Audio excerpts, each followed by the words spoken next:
and nobody was listening to him. Then we heard the static.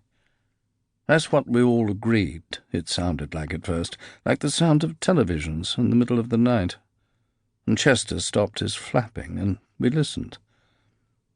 There's never any sound in the room that we don't know about. There were no crowds outside, no tours, and it's about as soundproofed as a room without real soundproofing can get.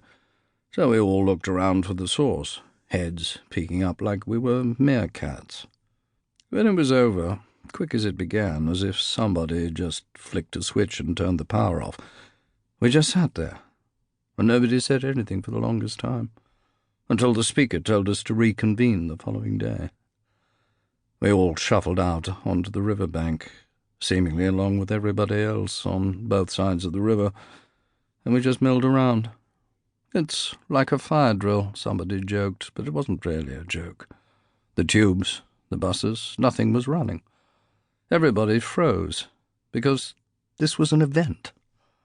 So we were all just stranded there. Jacques Passeur, linguistics expert, Marseille. It was like you were trying to tune into the right frequency, but you were wearing earmuffs. That's how clear the noise was. We were working on a translation of something. Me, Audrey, Patrice, David, Jolie. Working on verbs. Some dull shit like that for an undergrad class I was tutoring. And suddenly, there it was. I've never heard anything like it. I mean, people called it static, but I thought it was more like a growl, even. I said that out loud when it was finished, and we were just talking about it over and over.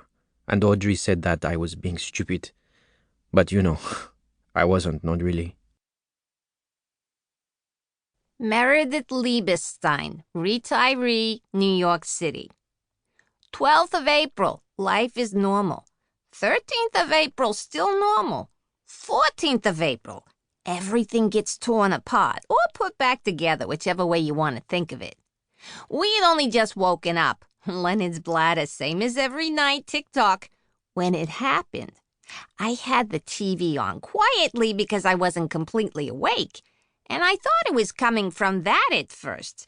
Then they went to one of those "we have a fault" screens, and the noise didn't stop. When Leonard came back, he flicked around through the channels, trying to find CNN, because that had never gone down, not that we could remember, or BBC World.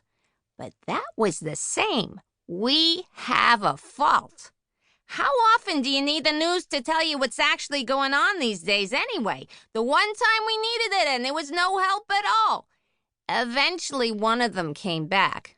Fox was first, I think, because I remember Leonard joking about there being a first time for everything, and they started telling us what we already knew, with no explanations.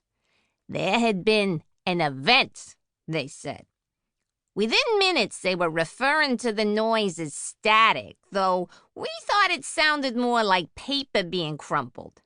Leonard was watching, flicking the channels, when we heard the beeping from outside, so I went out onto the fire stairs. Cars were logged up around the park, people out of them and walking around. You could see that they were scared, even from 4 floors up. "Look at this," Leonard said, and I went back in to see the helicopter footage of the Brooklyn Bridge. Those were the days when they constantly had the helicopters out, circling the city at night, just waiting for something to happen, convinced that sooner or later they would be in the right place at the right time. And the bridge was chock full of cars, some of them empty, some of them crashed because the drivers had been fiddling with their radios or headsets, looking for the source of the static, I'd guess. This was, Fox News called it, a community event, capital C, capital E, like a ceasefire, or an election, or garden barbecues on the 4th of July. Andrew Brubaker, White House Chief of Staff, Washington, D.C. We were talking through POTUS's schedule because something had to be added, visiting some library because he had said something about funding them. I don't know, small-time stuff. It was 10 minutes.